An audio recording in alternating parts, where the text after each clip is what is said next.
on. Hello, everyone. My name is Iриной Диянковой, and I'm certified IFS therapist. Today with me here is Lесли Петрак. Leslie is certified IFS therapist and assistant trainer at the IFS Institute. So she was very gracious in agreeing, to answer some questions for the Russian audience. And so I will start with just asking Leslie to tell us a little bit about yourself, especially like as an IFS person. Of course, we would like to know a little bit about you as a person, but Yeah, also like sure. as the IFS. Yeah. Yeah, sure. Well, thanks, Marina. Thanks for having me, first of all. And I remember when you taking IFS to Russia was just an idea. And so I'm so excited all the work you've done to bring it to Russia and, seeing all your posts and all your trips. So good for you. I'm really excited for you. And the Thank you for saying that. And, like I really want to make sure that like we mentioned that it was like a huge group effort, that there were like so Sure. many people that were involved on both sides of the ocean, Absolutely. yeah, Absolutely. yeah, Yeah. And I just think it's so awesome that, you know, it's happening. yeah, So that's yes, so great. yeah. So I was introduced to IFS probably in 2009, I believe, when I went to Cape Cod to see Dick.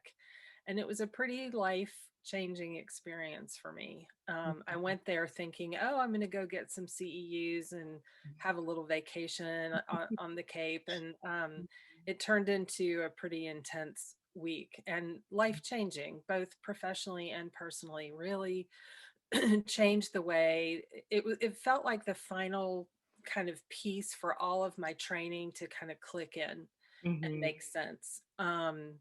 So I can still use my knowledge, from my family systems training and apply it to IFS. So I was a big fan as soon as I, learned about it, and then immediately went through level 1, 2, and 3. mhm, And just within the past year I did a lot of PAing, so assisting mhm, in trainings. That's how passionate I was about it. And mhm. in the past year became an assistant trainer. So um, that's kind of my Yeah. story about how I got introduced. And I have 3 kiddos. I have a practice here in Charlotte. Um, And right now, because of COVID, we're all online, except for we have 2 therapists who are doing play therapy in person 2 days a week. So Mhm. um, we'll see how things progress. That's Yeah. kind of what we're doing right now. Yeah. Yeah. So, and I just got a little COVID puppy about 6 months Oh, ago. So that's been a fun addition to our family. So, yeah. yeah. I have seen some pictures on Facebook. Like Yes. the book is very, very Yes. cute. She's Yeah. my little baby. Yeah. Yeah. Yeah. Yeah. So, you kind of mentioned, play therapy, and you mentioned that you have 3 children. And I know that like one of the areas that you really focus on in your work is IFS with parents and children. So can you tell us a little bit more about the specialty and maybe also maybe some of the like differences, like if we apply IFS to adults versus, children and families? So what I'll say about that is that parenting has always been kind of an area of love for me because, as a parent myself, our kids don't come into the world with a manual. And Right. so we're having to figure it out on our own. And, in my own endeavor to want to be a good parent, I Mhm. started looking around and there are a few good, resources out there. I mean, parenting is a big topic.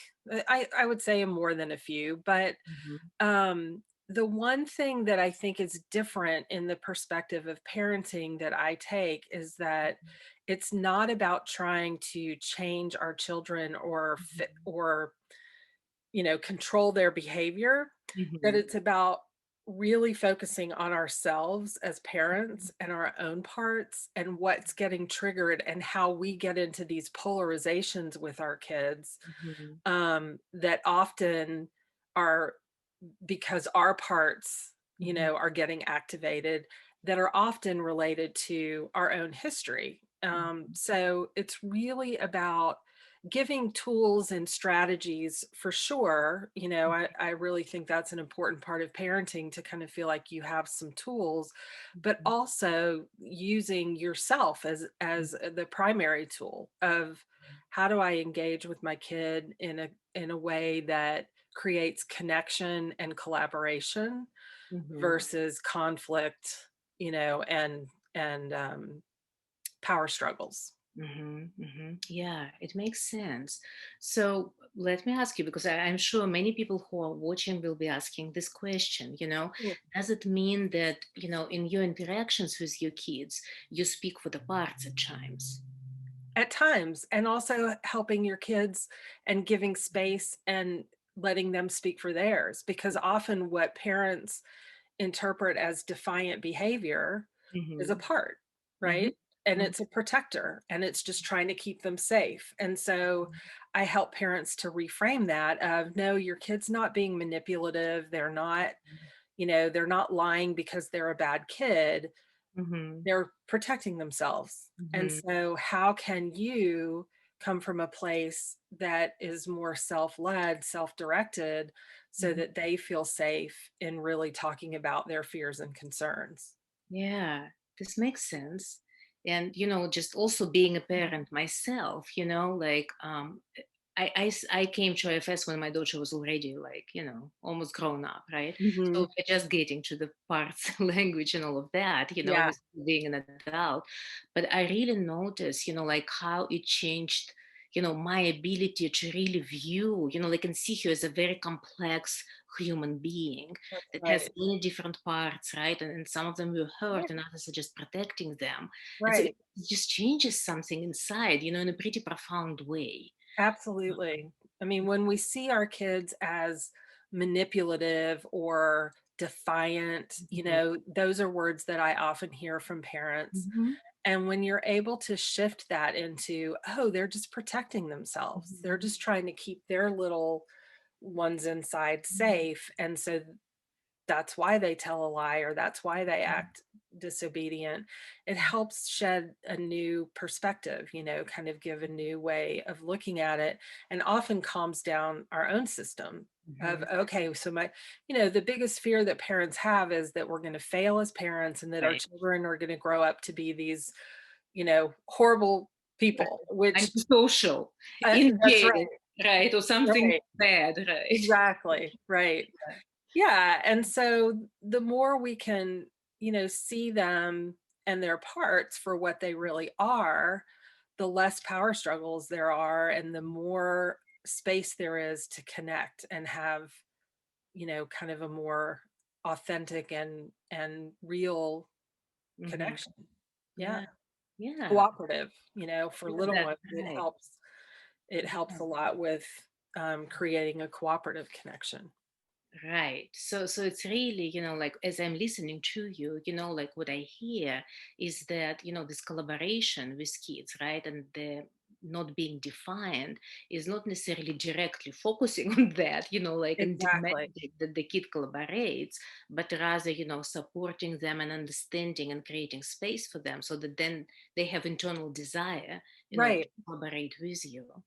Right, and I'm always telling parents, your child's behavior is communicating a need. Mm-hmm. And so if, if it's not a positive Uh-huh. behavior, and it's a negative behavior and one that triggers you, then it's helpful to not only look at what's getting activated inside of you, but what need are they trying to get met? That's a good one. That's a great way to reframe that. Just Yeah. really, like looking deeper, right? Like, Mhm. yeah. Right.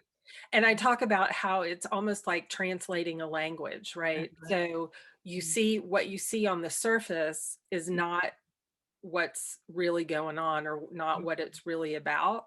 And Mhm. so I'm helping kids or parents to translate what their children are trying to communicate, and Yeah. helping them get to the bottom of that and Yeah. translate it.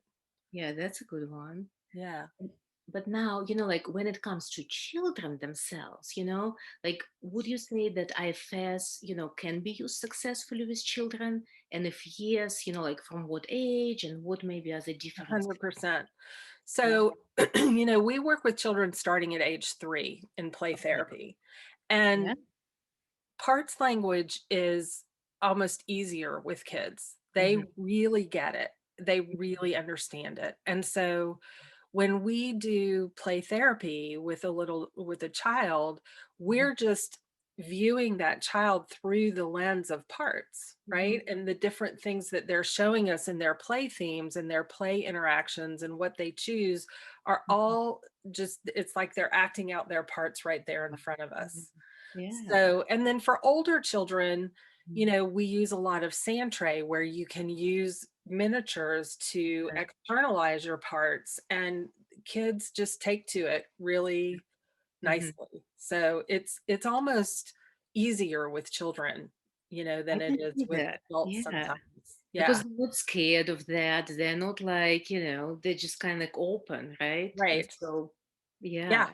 Hmm. Yeah, and there are fun ways to work with their parts. One of my favorite activities that I developed years ago is doing like an interview where we have like one of those toy microphones, and I'm interviewing one of their parts, Hmm. and letting them act it out and show me all the different aspects of it. Yeah. And kids really like that. They really they I had one girl who, when I first developed this, she like grabbed the microphone, was for me, it was like, give me that. And then she just started acting out her part, and she was destined to be on this big stage, but she Yeah. really took to it, and that was such a great way for me to really see the different parts of her. And what's fascinating is this was a kid who, through just regular play therapy, Hmm. wasn't really doing a lot of work. She was, painting rainbows and unicorns and flowers, and her Hmm. protectors were really there and present and not letting her kind of get underneath them. But Yeah. when we started doing parts work, Uh-huh. and I kind of started talking to her about the part of her that doesn't want to, share what's really happening underneath, um, Uh-huh. then we started making progress. Yeah. So it, This makes sense. yeah, Uh-huh. This yeah, makes sense. Like yeah, it really makes sense. Because like I feel that I often do this not what you're saying, the activity, but the idea of connecting with a part that doesn't want to be in therapy, yes, or like is really afraid of like potentially where we can end up.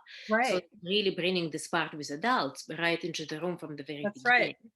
And yeah, so it makes sense, yeah, that yeah, for letting it have a voice. yeah, Mhm. letting it have voice. Yeah. Yeah, Oh, that's very cool. I love this activity. That's really yeah, adorable. I'm just it's I'm just great. thinking, well, maybe like some adults would love that too. Yeah. We're like, why only kids? Like adults deserve to play too. That's right, exactly. Yeah. It probably would Yeah. be great with adults. And sand tray for sure is good with Yes. adults.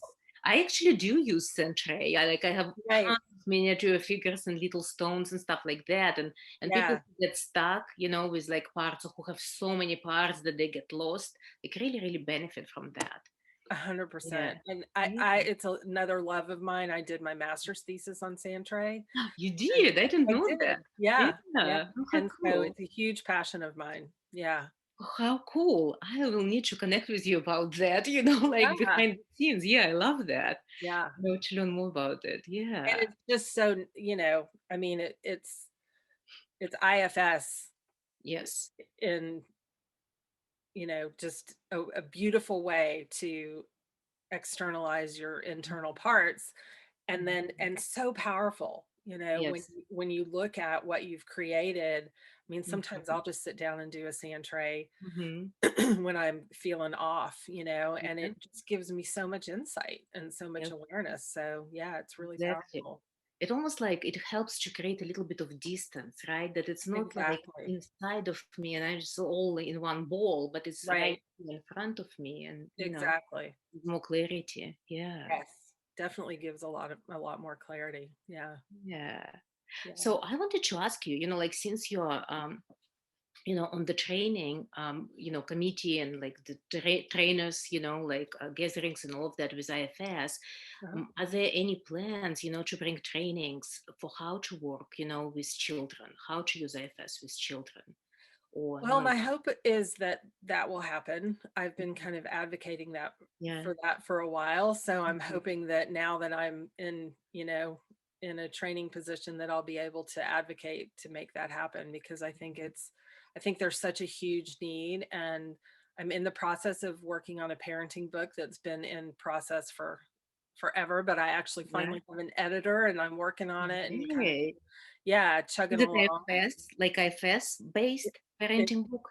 It is. It's Yeah. 100% IFS based. And How cool. so I'm looking forward to, bringing that to the world. And yeah, I mean, and my hope is down the line. I mean, I have a lot of ideas, you Hmm. know, rolling around in my brain about, workbooks for helping Hmm. therapists work with children. Hmm. I have a lot of different IFS activities, kind of like the one I mentioned earlier, that I've created.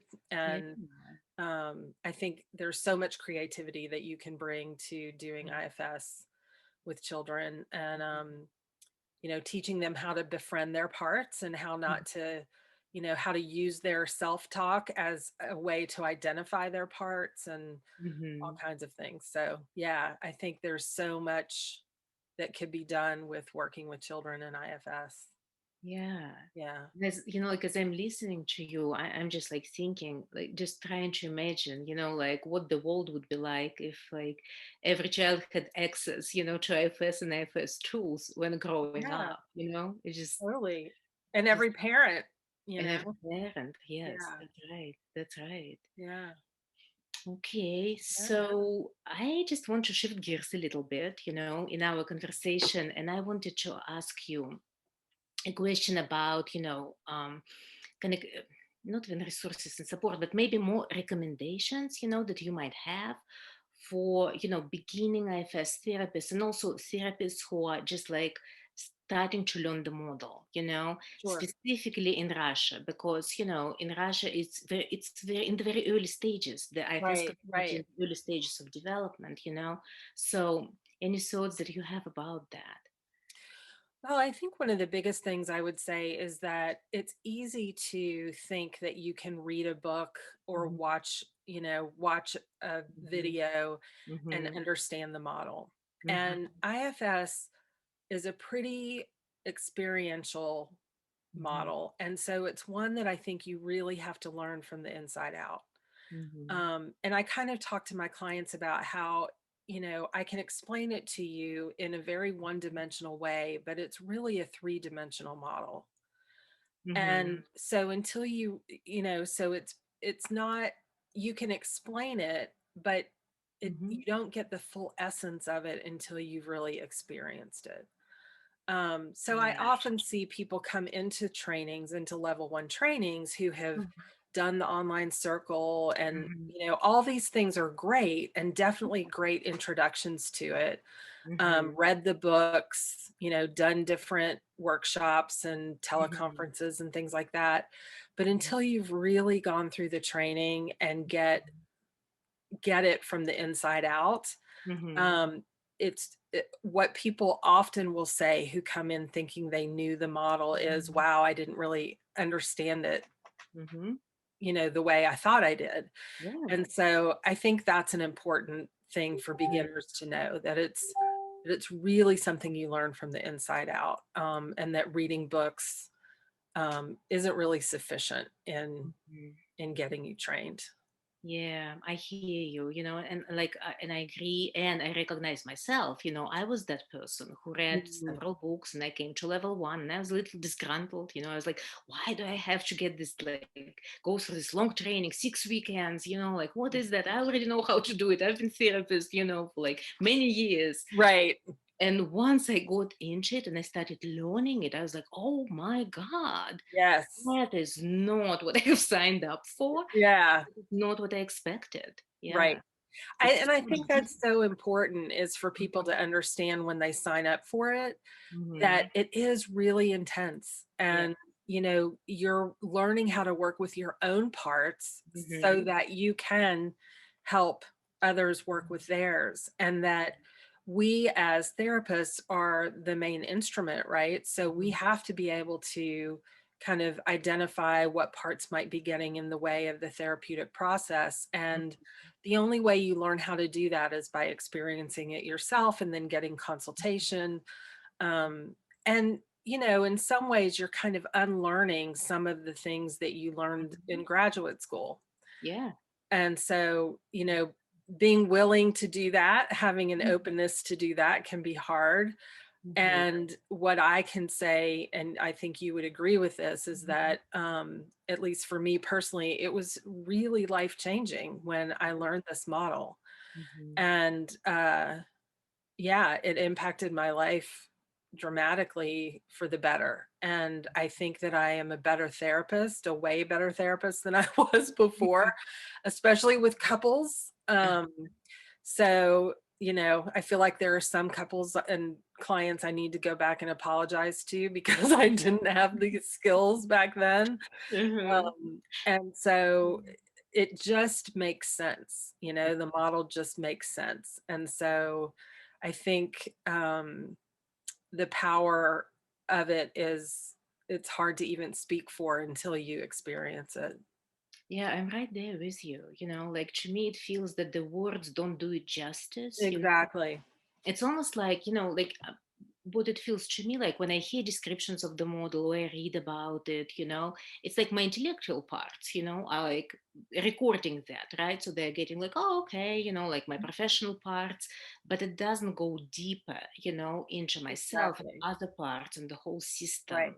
And it's almost like, going through the training, it's the whole system learning. It's Right. very different. Yeah. Yeah, and just really learning the power of self, right? And understanding what self is. Hmm. Not only understanding it in a logical way, but in a felt sense. Yes, Um, really experiencing it, like really right. get that like body connection, to what Exactly. it is. Exactly. Yeah. Yeah. And one of my pet peeves, I think you and I Mhm. have talked about this Yeah. before, is when people say, well, I was in self. And it's like, you're not in or out of it. It's not something that it's Mhm. something we all have. We have it. Mhm. It's in there. It's how Mhm. covered up it is and how Mhm. much access we have to it. And so I Right. think that's kind of a beginner thing too, is that often people think you're either in or out of it. And it's more of Right. how much access do I have to it? Right. Right. Right. And that also goes, to the awareness that client has self and that they, may or may not have access to self in the moment, but Right. they do have it and they have all the resources that are associated with it. So Right.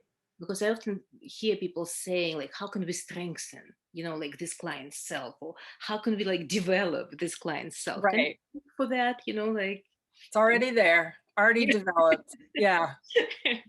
Yeah. We all come into the world with it. Exactly. yeah. Yeah. Now, I wanted to ask you also, like, along the same lines of, like, maybe suggestions and recommendations for those people who are starting to learn the model. Yeah. What are your thoughts about, like, the own IFS therapy, for the therapist? Like, what are your thoughts about that? How necessary it is, like, how important it is or not, or. I think it's so important. I had a professor who, on the first day of his introduction, it was my very first class, wrote on the board, "Get in therapy." And that was the best thing, he could have suggested, because I think we all need to understand, what it's like to be on the other side of it. Mm-hmm. But also, I mean, for me, it was funny because when I went to Cape Cod and did that workshop, when you first learn IFS, oftentimes your parts, it's like moths to a light bulb, because they realize there's a self, and so they all start charging the gate, right? And so I remember leaving there, I went up to Dick and said, "Oh my gosh, I need a therapist immediately." So can you recommend one to me? And I started doing my own IFS work as soon as I learned the model and I have not stopped. So I continue in my own work. And Mhm. I think it makes me a better therapist. It makes me, feel like I'm in alignment with my integrity around doing my own work and being able to process if I can use those sessions. And I also have done supervision for many years, Mhm. and continue to do it. And so that if my parts are getting in the way of the process, that because that's usually the case when we're stuck Mhm. and Mhm. with a client, of being able to recognize that and then working with my own parts so Mhm. that they can step back and give space in the therapeutic alliance. So I'm a Mhm. big believer and supporter of it. I think doing our own therapy is critical. And um yeah, I mean, I feel like for me, I don't know that I'll ever stop. you know Oh, I'm right there with you. Like I sometimes, like see IFS therapists as clients, right? And Yes, I have been asked many times. They say, okay, look, like I have been in therapy before IFS, right? right, Now I am in IFS therapy, with you, and I still have these parts that are coming up with right, clients, like in my life and all of that. And like what I say to them is like, yeah, well, you chose to be IFS therapist. It's a lifelong process. that's And right, if you really want to be IFS therapist, that's you right, have to be able to work your system, that's right, non-stop, like, in response to what is getting activated and right. triggered. So it kind of comes with the territory. Absolutely. We've never arrived, right? It's always Mhm. it's an ongoing journey, never Yeah, ending yeah. journey. And for me, it feels life-giving, Mhm, mhm, to continue to do my own work. What a cool story is when I did my level one. mhm. So I come from a family full of artists, Mhm. and I was a stick figure, person. Okay. I didn't I feel cannot believe this, Leslie. You're a great well, artist. it's true. Well, I found that part in my level one. Oh, wow. So Okay. I didn't have any artistic ability or believe that I did. And then I unburdened this little part who, at some point along the way, had decided that she didn't have any creativity or any ability to be artistic. Yeah. And when I unburdened her, she was like, "Yeah, we want to start." Like I started getting I would get images that I would just have to put down on paper, and then I'd look at it and be like, "Oh my gosh, I drew that!" Like I'm Oh. a stick figure person. So, I uncovered this creativity within me that I didn't have any clue that I had. Oh my So, God. Like I and have goosebumps as you're telling me this. This is yeah, so cool. it was so cool. It Wow. was so cool, and it happened in my level one. And Mhm. now when I sit down and paint, like I've taken watercolor classes, and Right. when I sit down and draw or paint, it's so life giving, and I never would have found that part of myself without IFS. I never would have tapped into that creativity if I hadn't taken IFS. So Well, you really make me think about like this art class that I took with really great art teacher who was saying like everyone has artistic ability, like everyone. It's just some people don't know that, like yeah, they don't have access to it or whatever. So right. that's like such a great illustration of that. Yeah, Yeah, yeah. because like I haven't known you before that. And through the time that I have known you, like in my mind, you're like a great artist. I love looking at your paintings and all of that. Well, So I thank cannot you. imagine that like you were a stick figure kind of person? Totally. Or Yeah. it didn't do anything at all creative because I had so many protectors that thought I wasn't any good. Right, right. Yeah. Wow. Very Yeah. cool. Yeah. Yeah. Yeah. Yeah. So, like I know that our time is kind of, gradually and slowly coming to an end here. So any, last words that you want to say, to like Russian audience, about AFS or anything else? Yeah. Well, I guess that I'm a big fan, obviously, a committed fan of IFS, and I'm so excited. I just see such the potential for healing and on Mhm. on a global level. So it's so exciting to me that it's taking off Yeah. internationally, not just in Russia, but other places as well. Um, and I guess I just want to encourage people to really give themselves an opportunity to learn it from the inside out. And that I think they'll fall in love with it just as much as everybody else that's in the community. And that's the other beautiful thing is when you start learning IFS, then you become more involved and immersed in the community. You're surrounded with other like-minded people, and you Yeah. can speak the language together, and you can really support, and the IFS community is a really loving, open community. Yes. um, so yeah, I just Yeah. encourage people to get involved and to, get connected with other people and get support. And um, yeah, I think that's the biggest piece of advice I could give. Yeah. Thank you. Yeah. Well, I really, really appreciate you, taking time and, Oh, my talking to pleasure. me. Yeah. And I feel so, honored. Yeah. yeah.